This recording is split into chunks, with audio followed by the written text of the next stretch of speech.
여러분, 꽃 한 송이를 키우려고 할 때도 아무런 마음과 정성과 관심이 없이는 꽃 한 송이도 제대로 피울 수가 없습니다. 화분 하나에도 마음과 정성과 관심이 있어야만 그 아름다운 나무를 가꿀 수 있는 것처럼 우리 인생 가운데 가치 있는 것은 저절로 되는 것은 아무것도 없다고 하는 것입니다. 그러나 잡초는 다릅니다. 잡초는 그냥 아무 신경 안 써도 어느새 그냥 이 잡초는 곳곳에 이렇게 솟아나는 것을 볼 수가 있습니다. 혹시 여러분들 가운데 목사님 저는 잡초를 가꿔본 적이 있습니다. 그런 분 계십니까? 아마 없을 겁니다. 그 잡초는 내버려둬도 그냥 막 자라게 돼 있습니다. 그러나 가치 있고 의미 있는 일은 내가 거기에 마음을 두고 내가 거기에 관심을 갖고 내 정성을 들여야만, 내가 힘쓰고 애써야만 아름다운 것들을 이룰 수 있다고 하는 것입니다. 그 때문에 여러분, 우리의 삶 가운데 가치 있는 것이 얼마나 많습니까? 사랑이라고 하는 귀한 가치, 또 믿음, 또 소망, 또 절제, 충성, 배려와 존중, 이런 모든 것들은 그냥 내가 아무런 관심도 없어가지고 저절로 이루는 것이 아니라 이것을 소중하게 여기면서 내 삶의 마음과 또 생각과 또 관심을 가질 때 비로소 이루어지게 되어 있다고 하는 것입니다. 예를 들어서 배려와 존중이라고 하는 거, 저는 우리 교회가 너무 좋은 게, 전 참 제가 우리 교회 부임해서 목회하면서 우리 성도들을 볼 때마다 이 무례하신 분을 본 적이 없는 것 같아요. 하나님이 그런 분들만 보내주셨는지 아니면 하나님의 은혜로 우리 교회에 오셔가지고 변화됐는지 그건 잘 모르겠습니다.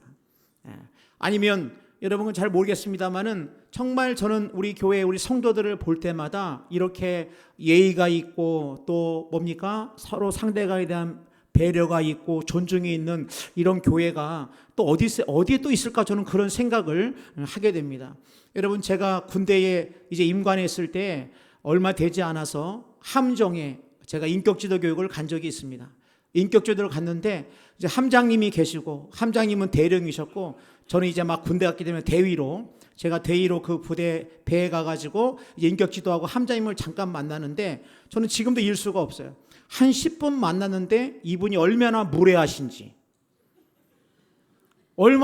저는 군대 온 지 얼마 안 됐기 때문에 물론 뭐 몇 달 되지 않았습니다만 굉장히 짧은 시간이지만 굉장히 무례함을 제가 느꼈습니다. 그 제가 함장님께, 함장님, 군대의 법에도 상호 존중이다.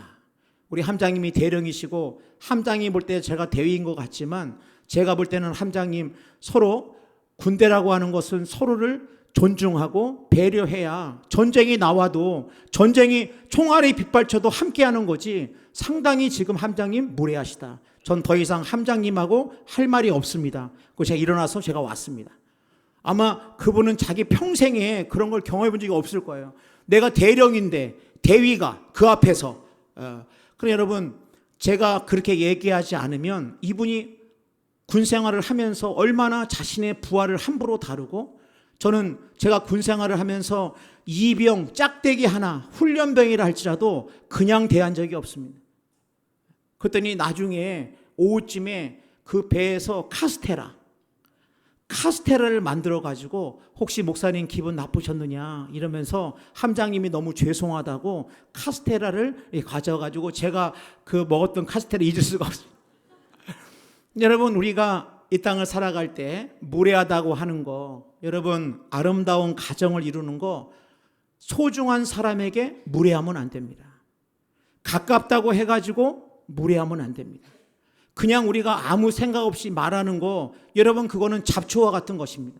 그냥 내가 아무런 생각 없이 내가 있는 거 그냥 내 기분대로 말하고, 내 감정대로 말하고, 내 성질대로 말하고, 내가 하고 싶은 말하고, 굉장히 그걸 보니까 마치 잡초와 같은 것입니다. 그러나 우리의 삶의 영혼을 아름답게 가꾸기 위해서 우리가 기억해야 될 것은 무엇입니까? 늘 우리의 삶에 아름다운 것을 갖다가 가꾸어 나간다고 하는 것은 매우 중요하다고 하는 것입니다.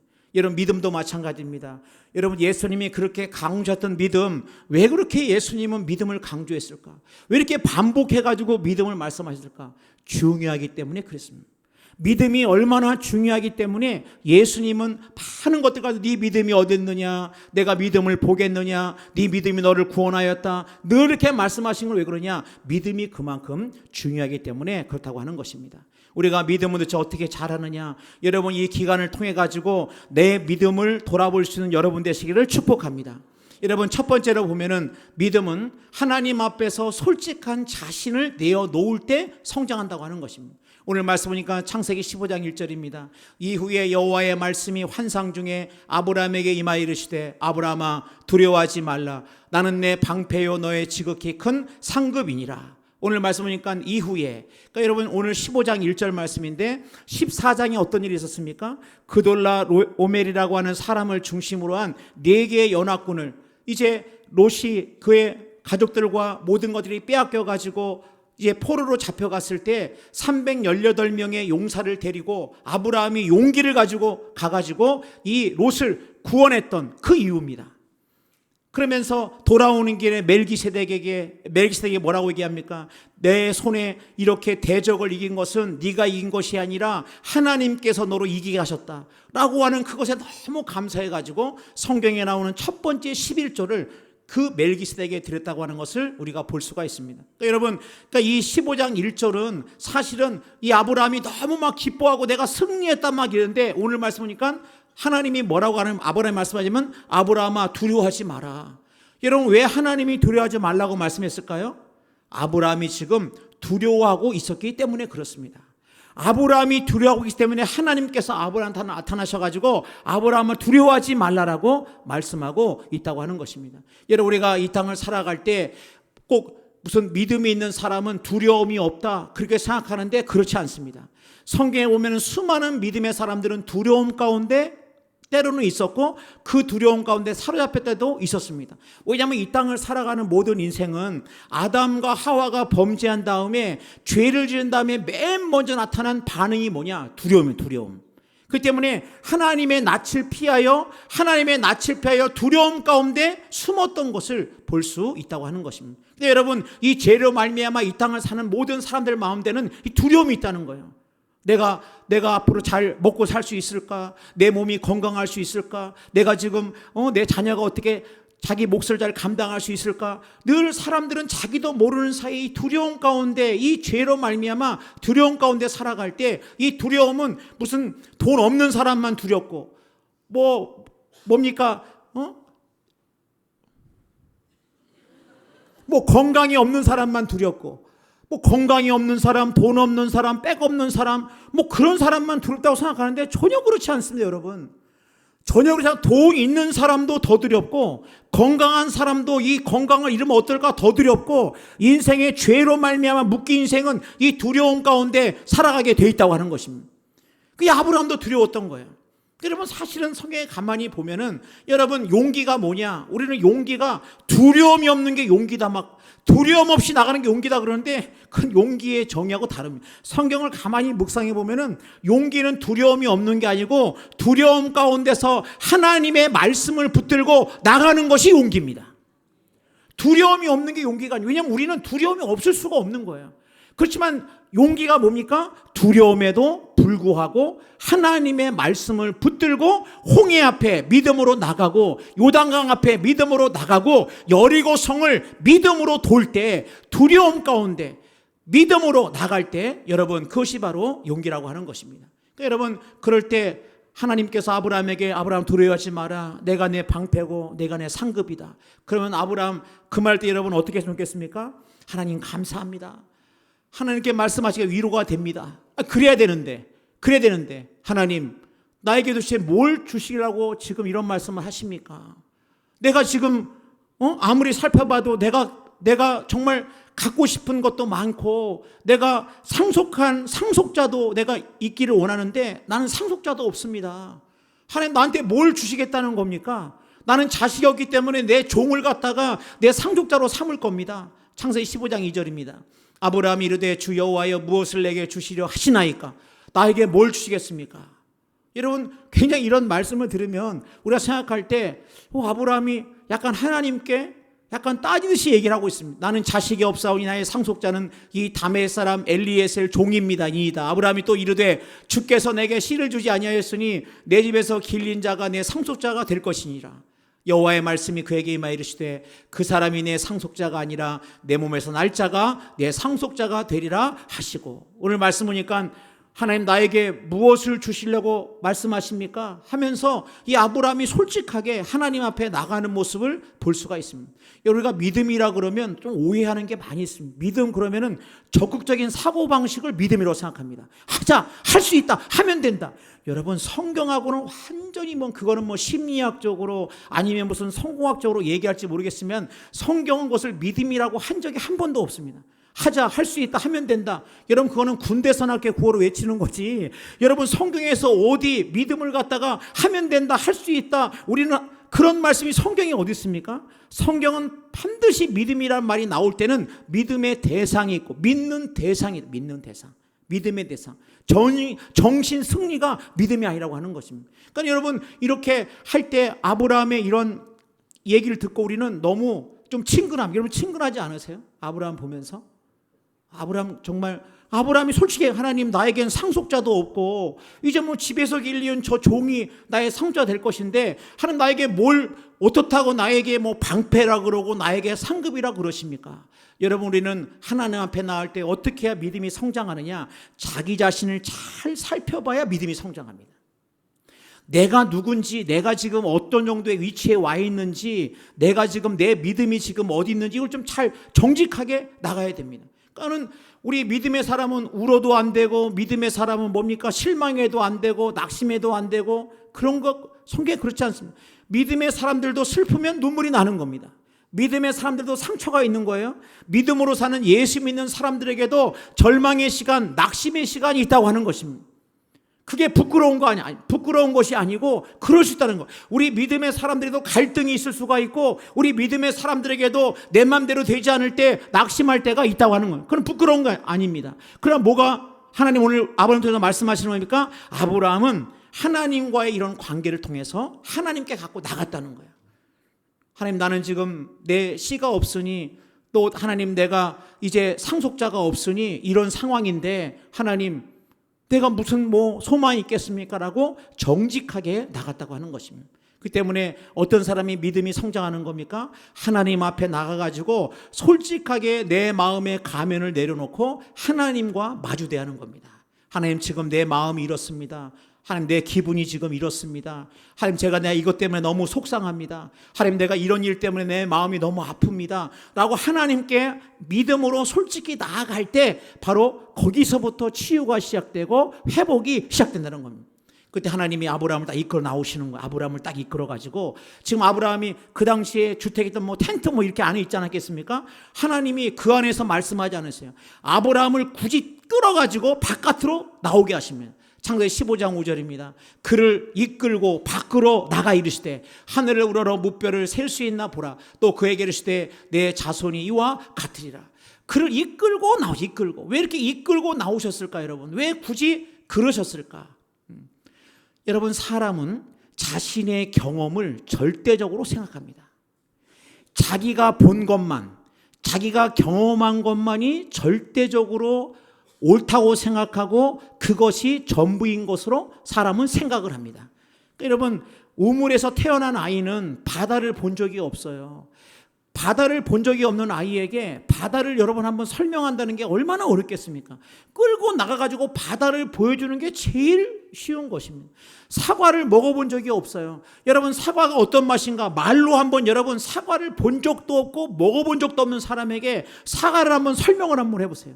그게 얼마나 어려운 일인지를 알 수가 있습니다. 사람은 텐트 안에 있을 때 이것이 다 자기가 전부인 것처럼 자기 경험, 자기 생각, 자기 울타리, 자기 우물안, 이게 전부인 것처럼 생각을 합니다. 생각을 하는 거예요. 그러니까 어떻게 됩니까?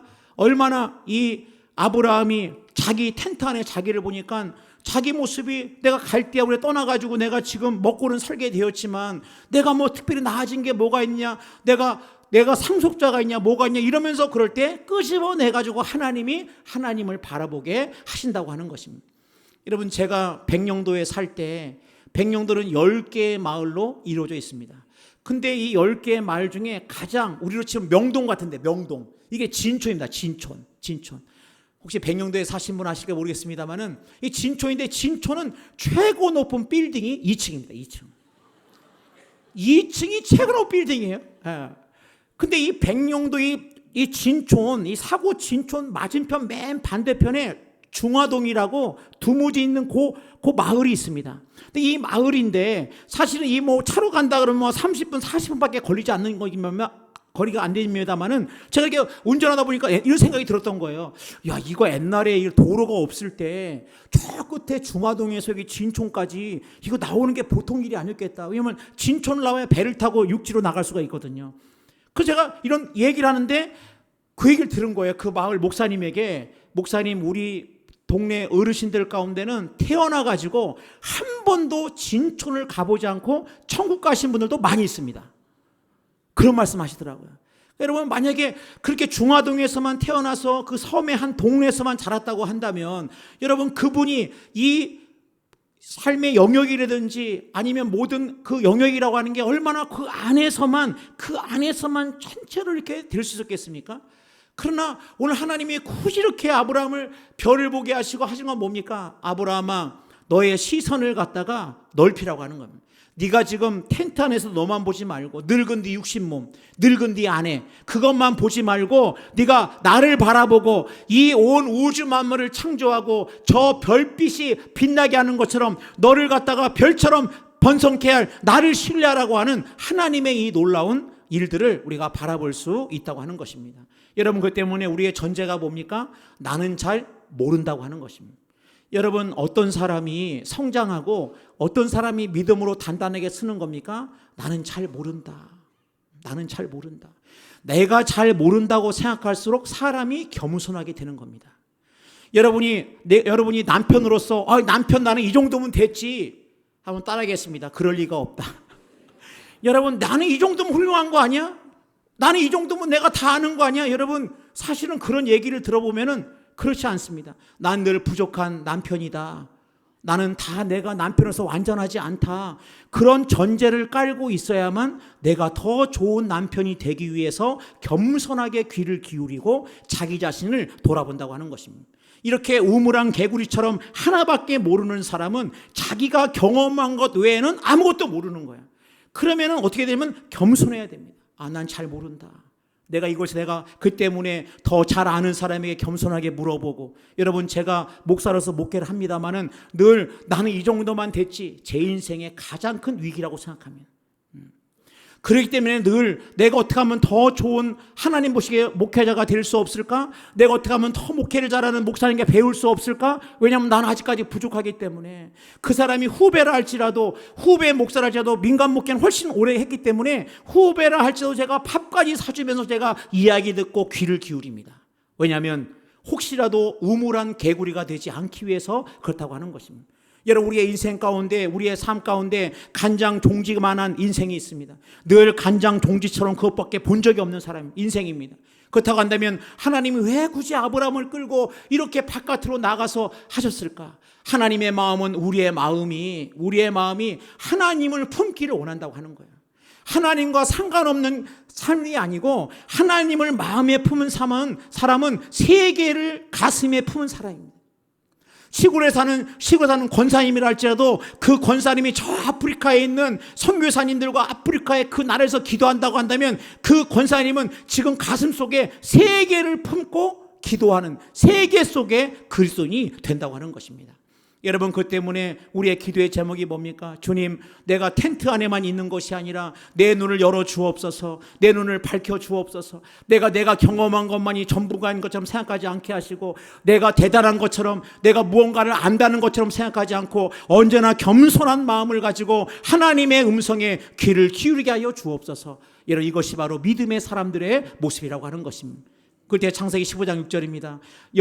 아브라함이 여호와를 믿으니 여호와께서 이를 그의 의로 여기셨다. 여러분, 믿음이 그래서 귀한 겁니다. 아브라함은 하나님이 텐트에 끌고 나오셔서 하늘을 보라고 할 때 말씀할 때 믿었다. 여러분, 우리의 인생 가운데 이 믿음은 단순한 지식적인 믿음이 아닙니다. 그는 이 말씀을 들을 때 자신의 지식과 감정과 의지를 통해서 인격적으로 이 하나님의 말씀을 믿을 때 하나님이 정말 의롭다 이렇게 여기신 거예요. 그러니까 우리가 생각할 때는 어떤 큰 일을 해야만 하나님이 의롭다 하실 거로 생각을 한다고 한다면 오해입니다. 하나님이 가장 귀하게 보는 건 뭐냐면 네가 어떻게 내 말을 믿고 있느냐. 네가 지금 내가 한 말을 너는 진짜 믿고 있구나. 넌 정말 믿음으로 믿고 있구나. 그걸 하나님이 가장 기뻐하신다는 거예요. 아무리 그 어떤 업적과 그 화려한 것들을 한다 할지라도 믿음이 없이는 하나님을 기쁘시게 못하나니, 믿음이 없는 사람은 하나님을 기쁘시게 못하나니, 믿음으로 나아간 자는 반드시 그가 계신 곳과, 이런 믿음으로 나가서 기도하며 나가는 사람은 반드시 그가 계신 곳과 그가 자기를 찾는 자들에게 상 주시는 이심을 믿어야 할지니라. 반드시 믿음이 없이는 하나님을 기쁘시게 할 수 없다는 거예요. 어떻게 의롭게 됐느냐? 하나님 말씀 들을 때 아브라함이, 이 연약한 아브라함, 아직까지도 연약하죠 아브라함이. 그렇지만 연약한 아브라함이지만 아브라함은 자신의 텐트 안에서 자신의 눈으로 보는 것만 다 믿은 것이 아니라 전능하신 하나님을 바라보고 하나님의 마음을 이해했을 때 아브라함을 보고 하나님이 의롭게 여기셨다고 하는 것입니다. 여러분, 두 번째로는 믿음은 약속의 제단 위에 덤벼드는 솔개를 쫓아낼 때 성장합니다. 오늘 말씀 보니까 15장 7절입니다. 또 그에게 이르시되 나는 이 땅을 내게 주어 소유를 삼게 하려고 너를 갈대아인의 우르에서 이끌어낸 여호와니라. 이 땅을 내가 주겠다. 15장 8절입니다. 그가 이르되 주 여호와여 내가 이 땅을 소유로 받을 것을 무엇으로 알리일까? 아브라함은 하나님께 끊임없이 묻습니다. 여러분, 우리의 기도라고 하는 게 그냥 하나님 이것 좀 주세요, 하나님 이것 좀 나한테 해결해 주세요, 그것만이 기도가 아니라 하나님께 물어보는 거예요. 물어보는 겁니다. 여러분, 이건 물어보지 않으면 대충 인생 사는 거예요. 여러분, 기도가 뭡니까? 하나님, 이 일 놓고 내가 어떻게 하면 되겠습니까? 어떻게 하나님의 뜻을 이루며 내가 한 걸음 한 걸음 디딜 때마다 내가 어떻게 하면 되겠습니까? 아브라함은 물어본다는 겁니다. 여러분, 물어보지 않고 사는 인생 뭡니까? 그냥 자기 소신과 자기 철학대로 가다가 발밑에 구덩이가 있는지, 쥐덫이 놓여 있는지, 지금 골짜기가 있는지, 낭떠러지가 있는지 아무 생각도 없이 그냥 자기의 생각을 가지고 나갈 때 거기에 어떻게 인생이 됩니까? 탁 구덩이에, 올무에 걸리게 된다고 하는 거예요. 늘 하나님께 물어봐야 되는 거예요. 하나님께 물어 못했으면 하나님이 지혜를 주시고 하나님께서 우리에게 말씀해 주십니다. 그럴 때 하나님이 아브라함에게 내가 어떻게 합니까? 그러니까는 짐승을 반으로 쪼개라 그래요. 쪼개. 이 당시에 뭐냐면 이 쪼갠다고 하는 게 뭐냐면은 그 당시에 이 사람들은 약속을 그냥 말로만 한 게 아니고 짐승을 쪼개서 반을 쪼개서 이렇게 사이를 벌려놓습니다. 그리고 두 사람이 지나가요. 이게 뭘 의미합니까? 우리가 서로 약속을 지키지 않으면 나는 저 동물이 반으로 쪼개진 것처럼 나는 그렇게 될 거다. 이게 어마어마하게 정말 어떻게 보면 생명을 건 약속입니다. 그냥 말로만 대충 한 게 아니라, 말만이 아니라 내가 그렇게 하겠다고 하는 결단입니다.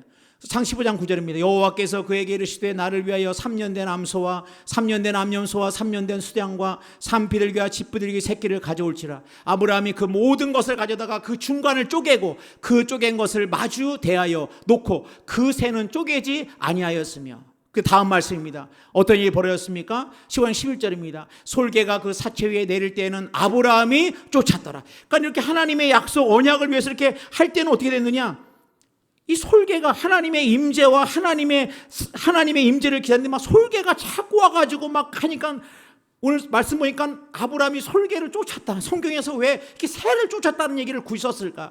여러분, 우리의 인생 가운데 믿음으로 살 때 솔개 같은 그런 일들이 우리 가운데 일어난다는 거예요. 의심의 솔개, 두려움의 솔개, 뭡니까? 조급함의 솔개, 불신의 솔개, 그 솔개가 우리를 쪼아 내려할 때 어떻게 해야 되느냐? 나사렛 예수의 이름으로 쫓아내야 될 줄로 믿습니다. 솔개 목을 그냥 팍 잡아가지고, 여러분, 그게 믿음의 사람인 거예요. 솔개 때문에 막 이 솔개가 와, 이거 어떡하나 막 의심이, 야, 정죄의 솔개야, 네가 네 주제를 좀 알아. 넌 원래 그렇게 살면 안 되는 거야. 내가 너 다 안다, 너 막 이러면서 뭡니까? 정죄의 솔개가 우리의 막 믿음을 흔듭니다.